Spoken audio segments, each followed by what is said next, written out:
나누시죠. 행복한 설 되시기 바랍니다. 맛있는 건 많이 드시는데 살은 안 찌시길 바랍니다.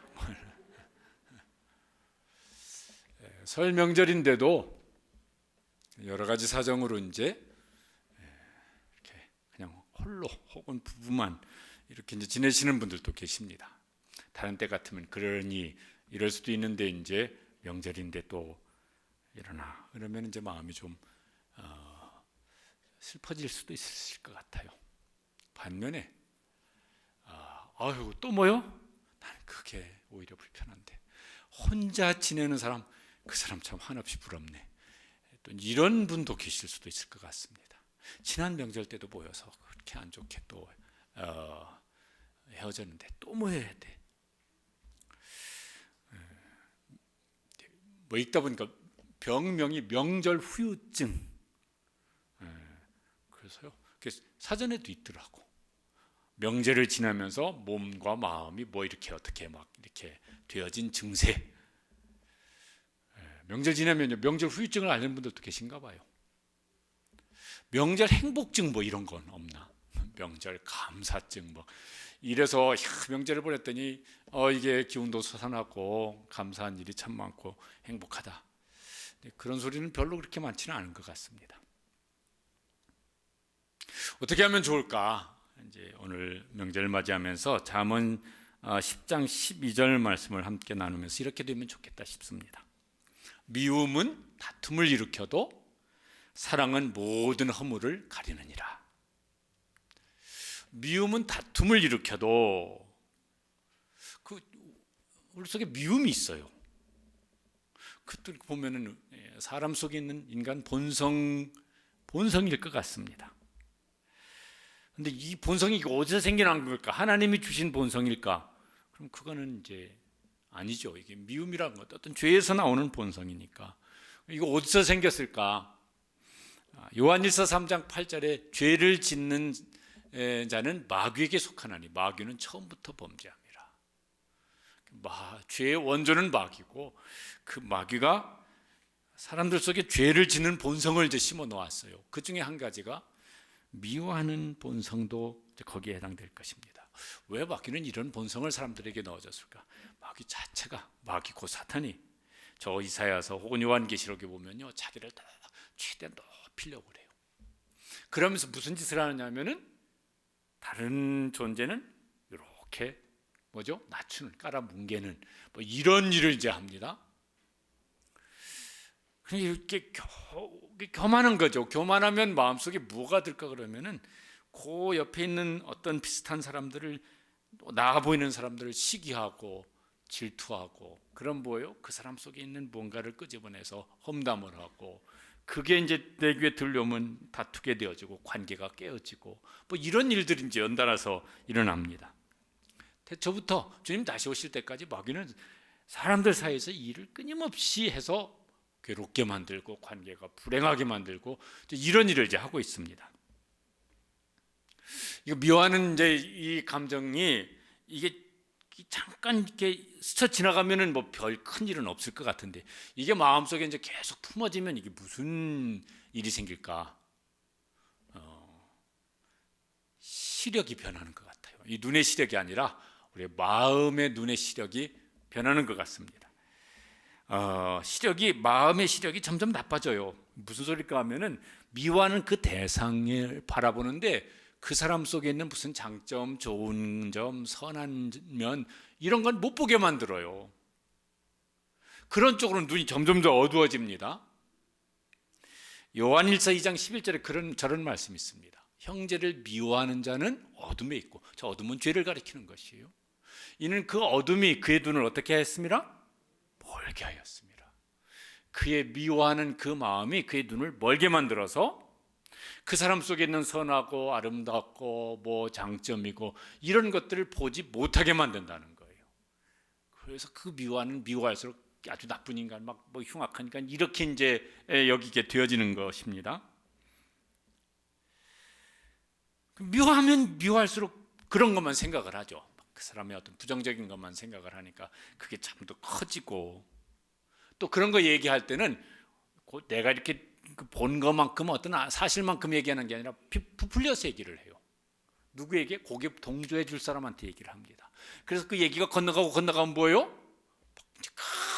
큰 그 사람 그냥 그거 하나 잘못한 건데 막 흉악한 인간이 되어져 버리는 이런 일들도 많은 것 같아요. 그러면 관계가 깨어지죠. 그렇게 깨어진 관계는요, 좀처럼 이렇게 회복하기가 어렵습니다.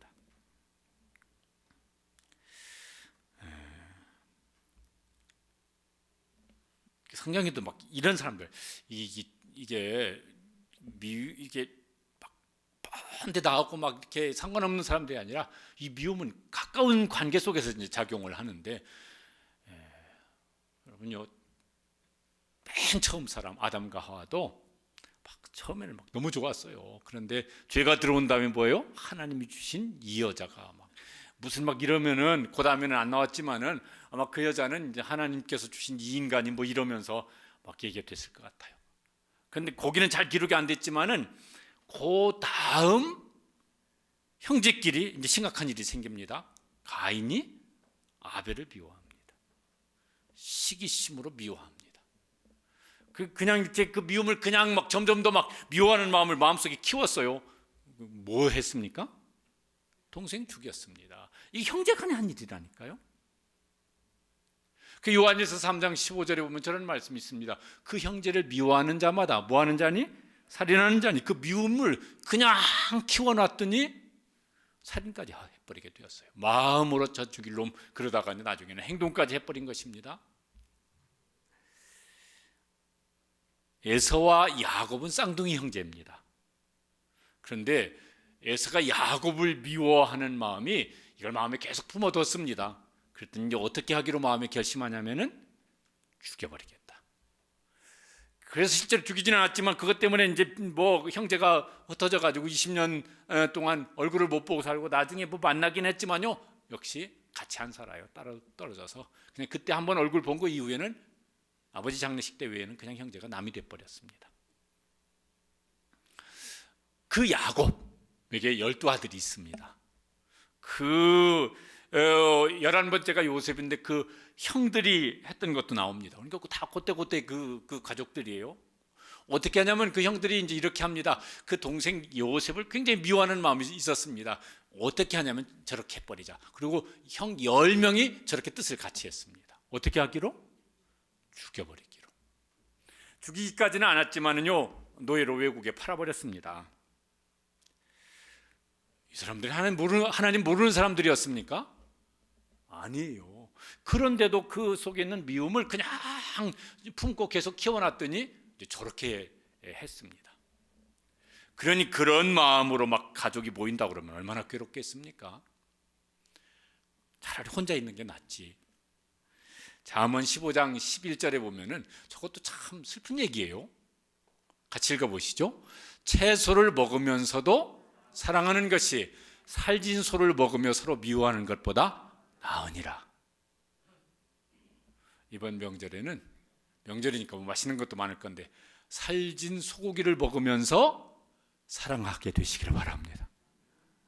음식은 잔뜩 차려놨는데 먹으면서 눈 부라리고 뭐 이러면요, 체해가지고 응급실 가고 막 이래야 될 거예요.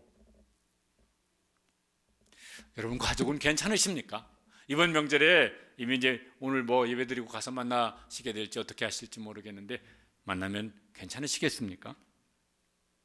우리가 누구를 미워하는가 보면은 무슨 사돈의 팔춘 막 이런 사람 미워할 일이 없습니다. 왜? 아이고 뭐 평생 얼굴 볼 일이 뭐 한두 번 있을까 말까 할 텐데 무언 미워하겠어요. 또 그런 사람은 미워해도 별 문제가 없습니다. 이 미움은 어떤 사람 속에 막 점점 더 이 미움이라고 하는 이 감정이 더 강해질까 그러면 가까운 사람이에요. 자주 만나는 사람, 하루도 아침에도 보고 점심에도 보고 저녁에도 보는 사람. 이런 사람일수록 미워하면은 미움의 강도가 더 세지잖아요. 그냥 그 마음을 그냥 내버려 둬버리면은 나도 괴물이 되고 상대방을 괴물처럼 여깁니다. 왜 그럴 거라면 그 미워하는 마음이 그 본성이 마귀가 준 것인데 그냥 내버려두면 마귀가 우리의 생각을 다 쥐고 흔들어서 마귀의 놀이터가 되어질 텐데 괴물 같은 생각을 하고 그런 행동을 하겠죠. 설명절에는 이제 이러지 않도록 조심할 수 있게 되시길 바랍니다. 혹시 지난번에도 그렇고 지금도 뭐가 찜찜한 게 있고 막 불편한 게 있으면 이제 더 조심해서 정신 바짝 차리고 만날 수 있게 되시길 바랍니다. 그럼 어떻게 해야 될까? 그건 조심해야 되지만 적극적으로 해야 될 일을 말씀하는데, 사랑은 모든 허물을 가리느니라. 미움의 본성도 있지만은 사랑의 본성도 우리 속에 있습니다. 그거 누가, 사랑의 본성은 이제 누가 주신 거겠습니까? 하나님이죠. 하나님은 누구시라? 사랑이시라. 하나님은 본성 자체가 사랑이신 분이라서 하나님의 형상대로 지은 사람에게, 또 그리스도 안에서 새로운 피조물로 만든 우리에게 하나님의 사랑의 본성을 심어 주셨습니다. 그 사랑으로 이제 하는 일이 뭘까? 그 중에 한 가지가 여기 오늘 말씀에 나와 있습니다. 상대방이 다 하는 게 마음에 들고 이쁘고 뭐 좋고 이러면은 뭐 여기 허물을 가리는 이런 일 필요 없어요. 왜? 그냥 다 좋은데 뭘 허물이 보이는 거예요. 허물이 보여. 그럴 때 이제 사랑이 이제 기능을 잘 발휘해야 되는데, 사랑이신 하나님은 어떻게 하셨나? 그러면요, 하나님께서는 그 사랑으로 허물을 덮으세요. 허물을 가려주세요. 하나님께서 이스라엘을 하나님의 백성으로 선택을 하십니다. 그리고 그들과 함께 거하십니다. 거기 성막을 지켜 만들어서 함께 거하십니다. 그런데 그 백성도 여전히 죄 가운데 있어요. 하나님께서 함께 계시면요, 이거는 아주 불행 중에 불행이에요. 왜? 그 죄를 하나님께서 심판하실 것이니까. 근데 하나님께서 그렇게 하지 아니하시고 무슨 일을 하시냐면은 그들의 허물을, 그들의 죄를 가리는 일을 하십니다. 무슨 제도를 세워주십니까? 제사제도예요. 그래서 그 제물의 피를 제단에 바름으로 하나님께서 그 제물의 피를 통해서 그 죄인된 백성들을 보시면서 허물을 가려주세요. 가리우신다는 말 속에는 용서라는 말이 의미가 함께 있습니다. 그들의 죄를 덮어주세요. 용서해 주십니다. 그러니까 하나님이 그들 가운데 계시는 것이 그들에게 은혜고 복이 되어지는 것이죠. 신약 성경에서는 이제 짐승의 피가 아니라 영원한 제물이신 예수 그리스도의 피로 하나님께서 그 자녀들의 허물을, 죄를 가려주세요. 그걸 로마서 3장 25절에는 이렇게 말씀합니다. 함께 읽어보시겠습니다.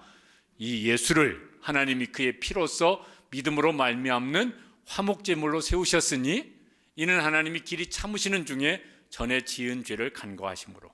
말이 좀 어려운데, 예수님을 화목제물로 세우시고 예수님의 피를 통해서 우리의 허물을, 전에 지은 죄를 덮어주셔서, 가려주셔서 간과하신다는 거예요. 간과하신다는 말이 가려주시고 덮어주시고 대속해주시고 이런 의미를 이제 함께 가지고 있습니다. 예수님 그렇게 하시려고 세상에 오셨고, 세상에 계신 동안에도 사람들을 그렇게 대하셨고, 오늘 우리에게도 그렇게 하세요. 예수님이 하셨던 이제 사역 중에 한 가지가 요한복음 8장에 나오는데, 거기에 보면은 간음하다가 어떤 여인이 현장에서 붙잡힙니다. 아마 이 여인을 붙잡으려고 아마 노리고 있었던 사람들에게 걸려들었던 것 같아요. 이 사람들이 이 여인을 질질 끌고 예수님께로 옵니다. 이 여자가 간음하다 현장에 잡힌 여인이라고. 율법대로 이 여자를 이제 율법대로 해야 한다고. 그러면서 예수님의 동의를 구하려고 저렇게 이제 묻습니다. 거기 이제 나오죠. 거기 보면은 예수님께서 뭔 말씀을 하셨고 땅에다 뭘 쓰셨고 뭔지는 모르겠지만 이런 말씀하셨어요. 다 이 사람들이 아마 손에 돌을 들고 있었던 것 같아요. 이런 죄인은 율법대로 쳐 죽여야 된다고. 예수님께서 너희 중에 죄 없는 자가 먼저 돌로 치라. 그리고 땅에다 뭘 또 쓰셨어요. 그러고 난 다음에 이 사람들이 어떻게 한 게 나옵니까? 그 성경에 이렇게 돼 있어요. 어른부터 시작하여 아이까지 돌을 내려놓고 다 도망가 버렸어요. 그렇죠. 사람의 모습이 그래요. 그런데 자기 허물과 죄는 감추고 남의 허물은 드러내려고 이렇게 하는 일들이 이제 많습니다. 보통 사람만 그런 게 아니라 한나라 지도자 되겠다고 나온 사람들도 자꾸 그런 일에 하는 거 보면은 저 양반들이 왜 저런 저급한 일을 하고 있나. 근데 그게 전에도 말씀드리면 그게 먹히니까 그걸 하고 있는 거예요. 예수님은 뭐라고 말씀하시냐면은 다 도망가 버리고 이제 그 여인만 남았습니다. 예수님께서 이렇게 말씀을 하십니다. 같이 읽어보시죠. 나도 너를 정죄하지 아니하노니 가서 다시는 죄를 범하지 말라. 그 여인 정죄하지 않으려고 예수님 세상에 오셨고 십자가에 죽으실 것이니까 그 피로 그 죄를 덮어주시려고. 그렇게 하시는 건요, 예수님께서 뭐 우리 한 사람한테 빚지셨습니까? 아니죠. 그냥 사랑 때문에 그러세요. 요한일서 4장 10절에 예수님이 화목제물 대신 이유를 저렇게 말씀하십니다. 하나님이 우리를 사랑하사 우리 죄를 속하기 위하여, 우리 죄를 가려우고 덮어주기 위하여 예수님을 뭐예요? 화목제물로 삼으시려고 세상에 보내셨다고. 이유가 뭐라고요? 하나님이 우리를 사랑하셔서. 허물이란 말은 뭐 죄라고도 할 수 있고, 뭐 우리 약점이라고, 문제점, 뭐 하여튼 이런 여러 가지 말로 할 수 있을 거예요. 가려운다는 말은 덮어준다는 말이고, 또 용서한다는 말이고, 대속해준다는 말이고, 뭐 이런 말들입니다. 사랑하면은 미움하고 비슷한 현상이 생기는 것 같습니다. 시력이 변해요. 사랑해도. 반대로 이제 변하죠. 사랑하면은 눈이 멀어요. 사랑하면 눈이 먼다고 그러잖아요. 눈에 콩깍지가 씌인다고 그럽니다. 눈이 멀어서 뭐가 안 보입니까? 그 사람의 약점, 문제점, 단점 뭐 이런 게 안 보여요. 사랑에 빠지면 빠질수록. 눈이 멀어버려서. 그래서 막 이러잖아요. 뭐 이제 이렇게 우리 중에도 막 그렇게 하신 분이 계실지 모르겠는데 내 눈에는 막 그 사람이 최고야. 그래서 결혼하겠다고 데려왔더니 친구도 반대하네. 야, 너는 어떻게 세고 센 남자가 있고 여자가 있는데 어떻게 저런 애하고 그러냐. 부모님도 야, 너는 정신이 있는 거냐 없는 거냐, 어떻게 그런 놈을 데리고 와가지고 그러냐. 그러면 동의가 안 되어져요. 아니야, 엄마가 몰라서 그렇지. 그 사람이 그런 사람이 아니고, 야, 인마 네가 사람을 보라. 인마 그 여자가 얼마나 근사한 여자인데 너는 눈이 삐었냐, 뭐 막 이러고 막 했어요. 그리고 어떤 사람은 1년 만에, 어떤 사람은 3년 만에 인간이 그런 인간인 줄 몰랐다고. 그 집 가서 물어보면은 그 부모님이 대답하신다고 하니까 걔는 몇 살 때부터 그랬다고? 3살 때부터 걔는 그랬다고. 이제 허지껏 그랬다고. 뭐가 변한 겁니까? 사랑의 눈이 멀었던 게 사랑의 온도가 내려가니까 눈이 떠져버린 거죠. 그러니까 보이는 것이죠. 그 사람이 뭐 문제가 있으면 그것도 문제지만은 자기에게 더 큰 문제가 있습니다. 사랑의 눈이 멀었다가 그 사랑의 온도가 계속 유지됐으면 계속 눈이 먼 상태로 살아서 계속 좋았을 텐데 그 사랑의 온도가 내려가니까 눈이 떠진 게 문제지. 그러니까 이 사람이 방법은 뭐냐면은 다시 사랑의 온도를 높여서 눈이 멀어지는 수밖에 없는 겁니다. 사랑하면은 눈이 멀어지기도 하지만 사랑하면 눈이 떠지기도 합니다. 어떤 쪽으로 눈이 떠지겠습니까? 좋은 점, 매력, 장점, 귀한 점 이런 쪽으로 눈이 떠집니다. 남 보기에는 그저 그런데 아니라고. 이 사람은 이런 좋은 점이 있고 저런 좋은 점이 있고 막 그런 좋은 점이 있고, 그래서 그런 쪽으로 눈이 떠져가지고 이제 그걸 좋게 보죠. 성경 중에 아가서에 보면은 이게 진짜 닭살 돋는 얘기가 막 부지런히 나옵니다. 이건요, 사랑에 푹 빠진 신랑이 그 사랑하는 신부를 가리켜서 하는 말입니다. 네, 사랑아, 너는 어여쁘고 어여쁘다. 저런 말이 수십 번도 더 나옵니다. 영어도 한번 거기 경계 나왔어요. How beautiful, my darling, how beautiful, 이런 말이 막 수두룩빽빽 나옵니다. 집에 가셔서 당신도 나한테 한번 해봐. 이런 무리한 부탁을 하시면 안 됩니다. 사랑이 막 피차 푹 빠졌으면 저게 나오는데, 그래서 사랑이 그럭저럭 이러면은요, 저런 말을 저게 어유 저거 어유 저런 말을 어떻게 저거.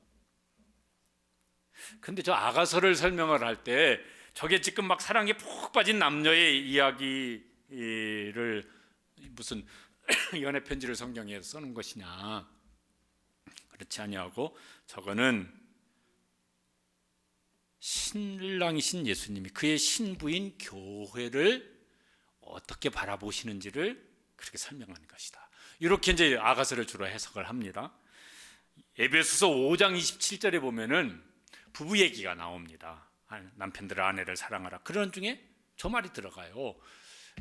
그리스도께서 교회를 사랑하신 것처럼 사랑하라. 이러면서 이제 그리스도께서 교회를 어떻게 보시는지를 저렇게 말씀합니다. 같이 한번 읽어보시겠습니다. 자기 앞에 영광스러운 교회로 세우사 티나 주름 잡힌 것이나 이런 것들이 없이 거룩하고 흠이 없게 하려 하십니다. 사랑으로 교회를 예수님이 씻으세요. 그의 피로 씻으시고 성령으로 씻으시고 그러면서 교회를 바라보시는데 흠도 티도 주름 잡힌 것도 없는 영광스러운 교회라. 여러분, 그런 교회가 세상에 있을까요? 흠도 티도 주름 잡힌 것도 일절 없어. 하나님 보시기에.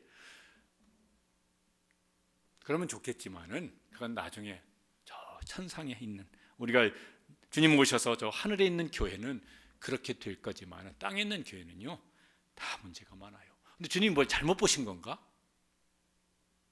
아니지, 주님이 왜 잘못 보셨겠어요? 근데 왜 이렇게 말씀을 하시는 겁니까? 표현이 좀 죄송스럽게 하지만 예수님이, 신랑 예수님이 교회를, 예수님 교회와 관계를 예수님이 신랑이고 교회는 신부라고 이렇게 말씀을 하세요. 신랑 예수님이 신부인 교회를 보는데 눈이 멋인 거예요. 왜요? 사랑으로 눈이 멋인 거예요. 그래서 내 눈에는 흠도 티도 주름 잡힌 것도 없다고 말씀하시는 것입니다. 그래서요, 교회를 너무 함부로 얘기하지 마시기 바랍니다. 사람끼리는 할 수 있는데 누가 이제 열이 받치시겠습니까? 네, 신랑이신 예수님께서 야, 내 사랑하는 신부인 교회를 네가 뭐라고 지금 함부로 말을 하고 있어. 싫어하시고, 여러분 자기 자신에 대해서도 함부로 너무 이렇게 생각하지 마십시오. 왜냐면요, 교회 공동체도 그렇지만 우리 개인도 주님이 신랑 예수님이고 우리가 신부인 교회 공동체 지체니까 막 내가 나를 막 너무 무시하고 막 열등감 가지고 막 나를 막 자꾸 괴롭게 하고 그러면요, 자기도 괴롭지만 누구도 괴로우시겠어요? 주님이 괴로우시지. 야, 너 왜 그러냐고, 그러지 말라고. 내 눈에는 흠도 티도 주름 잡히는 것도 없는 영광스러운 교회고 너는 그 지체라고. 왜 그러시는 거예요? 사랑의 눈으로 보니까 허물이 가려워지신 거예요. 허물이 덮어지신 거예요. 그러니 예수님의 마음으로 교회를 바라보시고 지체인 자기 자신을 바라보고 다른 성도도 바라볼 수 있게 되시기를 바랍니다.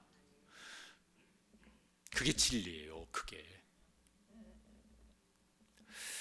그러면 우리가 이제 어떻게 하면 좋을까? 우리는 그 사랑을 받았고 그 사랑을 받고 있고 영원히 그 사랑을 받을 것인데, 성경에는 사랑도 빚이라고 말씀합니다. 사랑이 빚진 자라.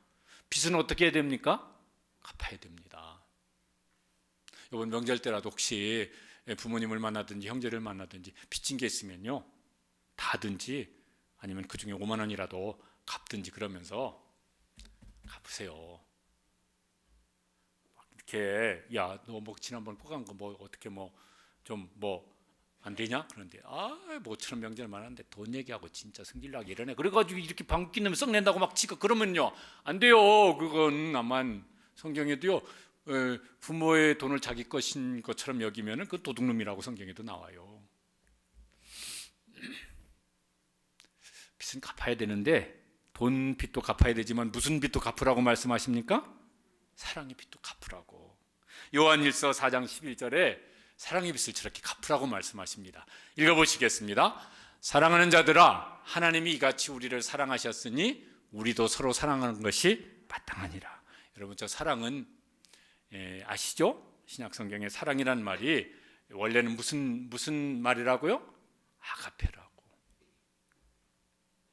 그냥 일반적으로 하는 사랑 막 이런 있어요. 이렇게 뭐 여러 가지 말 중에 하나가 에로스 이런 게 있어요. 이건요, 주로 이성 간의 사랑을 뭘 한다고 하지만은 조건적인 사랑이 뭐냐면 너한테 사랑스러운 점이 있어. 그래서 내가 너한테 그런 사랑스러운 조건이 있기 때문에 너를 사랑해. 더 이상 사랑하지 않아? 왜? 너한테 그 사랑스러운 조건이 없어졌어. 그래서 내가 너를 더 이상 사랑하지 않아. 이런 사랑인 거예요. 아가페 사랑은 이제 무슨 사랑이라고? 무조건적인 사랑이라고. 무슨 사랑스러운 조건이 있어서 사랑한 게 아니라 그냥 사랑한 거예요. 그 존재 자체를 그냥 사랑한 겁니다. 그 사랑으로 하나님께서 우리를 사랑하셨습니다. 영원히 사랑하십니다. 예수님이 그런 사랑의 눈으로 교회를 바라보시고 우리를 바라보십니다. 너희도 그 사랑으로 상대방의 허물을 보라는 거예요. 허물이 있는데 뭐가 사랑스럽겠어? 그런데 주님이 우리의 허물을 사랑으로 덮어주신 것처럼 너도 그렇게 하라. 왜? 그 사랑을 주님께로부터 받아서 사랑의 빚진 자가 되었는데 그 사랑을 우리가 하나님께 갚을 일은 뭐가 있겠어요? 사람에게 갚으라고. 어떤 사람 내 가까이 있는데 너에게 허물을 남겨준 그 사람에게 그 사랑의 빚을 갚으라고. 그러려면은요 맨정신으로 안 되어져요. 그래서 어떻게 되냐면 예수님의 십자가의 사랑으로 내 마음을 자꾸 채우고, 그래서 예수님의 십자가 사랑으로 내 사람 속에 있는 사랑의 온도가 점점 높아져야 비로소 할 수 있는 것입니다. 베드로전서 4장 8절에 그래서 이렇게 말씀합니다. 무엇보다도 서로 사랑할지니 사랑은 허다한 죄를 덮느니라. 저 사랑이 아가페 사랑인 것이요. 저 사랑이 없으면 이제 허물을 자꾸 들춰내고 싶고 공격하고 이렇게 이제 되어집니다. 창세기 9장에 노아 이야기가 나옵니다. 세 아들이 있습니다. 홍수 사건 후에 노아는 이제 늙어서 노인이 되었고, 이 세 아들들도 뭐 이제 나이가 뭐 아주 많은, 그때는 막 성경이 막 굉장히 오래 이렇게 살았다는 것이 나오니까 노아가 한번 나이가 많아져서 판단력이 흐려졌는지 아니면은 잠깐 무슨 이렇게 정신을 안 차렸든지 이렇게 이제 술을 먹고 포도농사를 지었는데 포도주를 마시고 취해서 옷 다 벌거벗고 어디 집안에 어디 거실에 들어 누웠던 것 같아요. 근데 그 중에 둘째 아들이 이름이 함인데 이 함이 와가지고 보고 아버지가 술 취해서 막 이렇게 옷 다 벗고도 막 널브러져 지금 이제 들어 누워 있는 걸 이제 보았습니다. 창세기 9장 22절에 이 함이 한 행동이 나옵니다. 함이 그의 아버지의 하체를 보고 밖으로 나가서 그의 두 형제에게 알림해. 알렸다는 말이 이제 그 상황으로 보면 이런 거예요. 우리 아버지, 저 양반 저 노인네 되더니 이게 뭐 여기 막 지금 뭐 있고 막 며느리도 있고 막 손주도 다 있고 있었을 텐데 도대체 아이고 제정신이 아니야 이거 노망 나는가 봐, 치매가 왔는가 봐, 왜 벌건 대낮에 이렇게 술을 저렇게 처자 드시고 다 벗고 자빠져서 뭐 하는 짓인지 모르겠어 막 뭐 이러고 하는 모양이에요. 그 얘기를 그의 형인 셈이고 동생은 야벳인데 요 두 형제가 들었습니다. 그리고 두 형제가 하는 행동이 나옵니다. 어떻게 하느냐면은 9장 23절 야벳과 전혀 다른 행동을 합니다. 같이 읽어보시겠습니다. 셈과 야벳이 옷을 가져다가 자기들의 어깨에 메고 뒷걸음쳐 들어가서 그의 아버지의 하체를 덮었으며 그들이 얼굴을 돌이키고 그의 아버지의 하체를 보지 아니하였더라. 뒷걸음질 들어갔다가 아버지 그 벗은 모습을 자기들이 덮어준 다음에도 덮은 모습조차도 안 보고 나왔어요. 함은 왜 그렇게 했고 셈과 야벳은 왜 그렇게 했을까? 똑같은 이제 자식들인데 왜 그랬을까? 오늘 말씀에 비추어 보면은 함은 아버지를 그닥 좋아하지 않았던 것 같아요. 요새로 말하면 별로 뭐 효도하는 마음도 없었던 것 같고,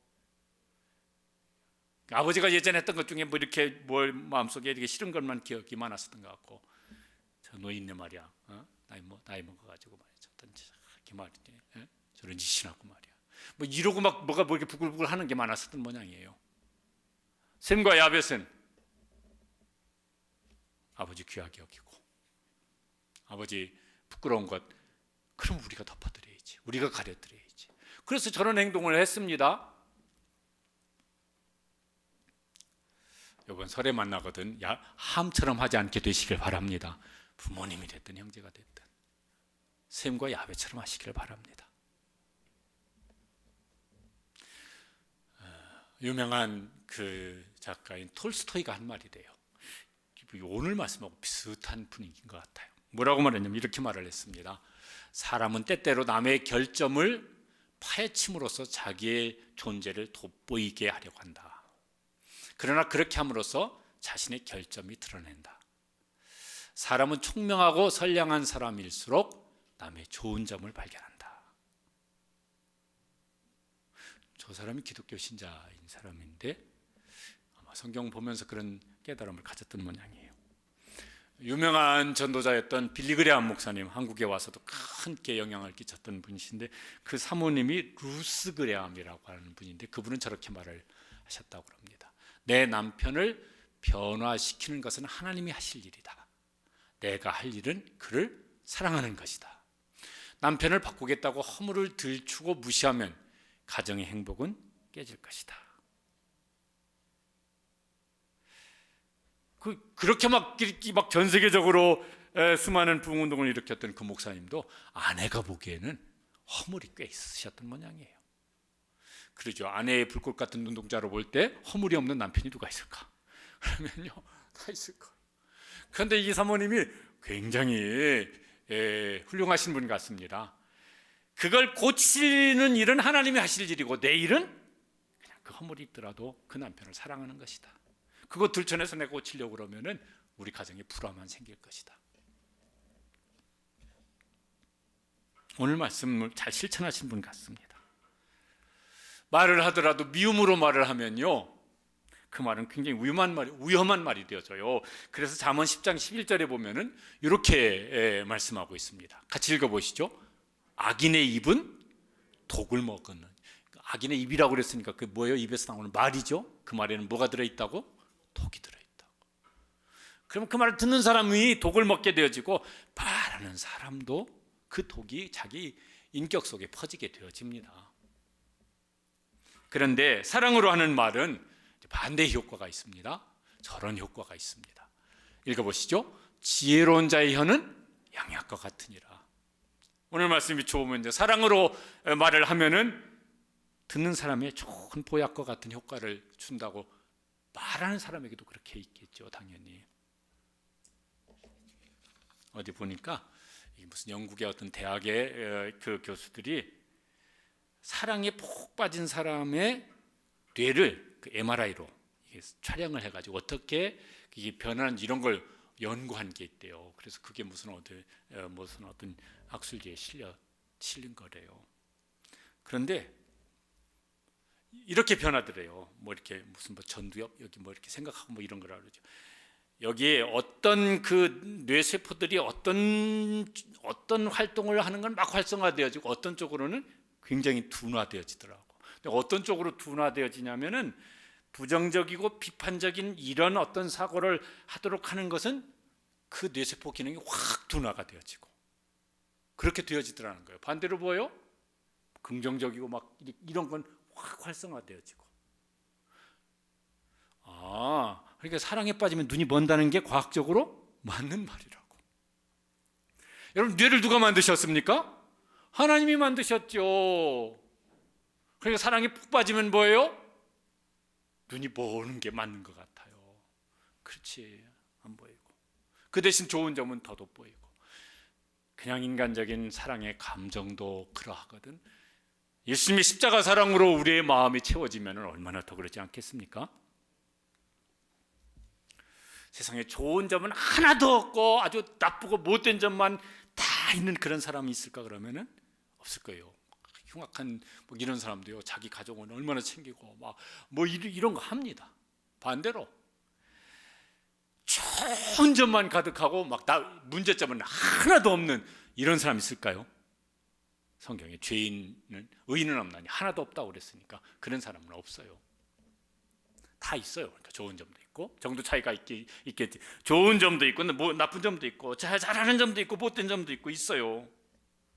그런데 미워하는 사람 마음속에는 뭐만 커 보이고 나쁘고 못되고 잘못되고 막 고약하고 이런 것만 커 보이고, 사랑하는 사람 마음속에는 그런 건 가려지고 사랑으로 눈이 멀어서 가려지고. 이거 몰라서 그렇지 그 사람 얼마나 좋은 사람이라고 그렇게 이제 덮고 오히려 그를 귀하게 여기고 사랑하고. 좋은 점도 나쁜 점도요, 어쩌다 한번 보는 사람, 멀리 있는 사람은 안 보여요. 어떤 사람한테 잘 보이겠습니까? 가까이 있는 사람, 늘 자주 보는 사람, 시간 많이 보내는 사람, 이 사람에게 좋은 점도 보이고 나쁜 점도 보이죠. 그래서 미워하면은, 가족끼리 미워하면요 계속 허물 막 들춰내고 막 너 그랬니? 그런 너는 어떻고 이러면은 거기 불화가 생기고 그런 뭐 막 이런 명절 때 이렇게 모이면 이제 막 다투게 헤어지고 다음부터 이제 안 와 이제 이러고 이제 헤어질지도 모릅니다. 근데 사랑하면 어떨까요? 허물은 뭐 가려지고 또 이해도 허물이 비록 보이더라도 이해가 되죠. 그럴 수도 있지 뭐 그 형편에 그렇게만 한 것도 그래도 다행이지 뭐 이렇게 여길 수가 있고 그 대신 야 너 그 어려운 중에 그거 잘 해냈다. 야 그 힘든 중에 어떻게 그걸 또 그렇게 해냈냐. 그래서 오히려 그게 이렇게 칭찬이 되어지고 그러면 이제 그 안에 화목이 만들어지고 그 안에 하나님이 주시는 복을 누리는 행복이 있게 될 줄로 믿습니다.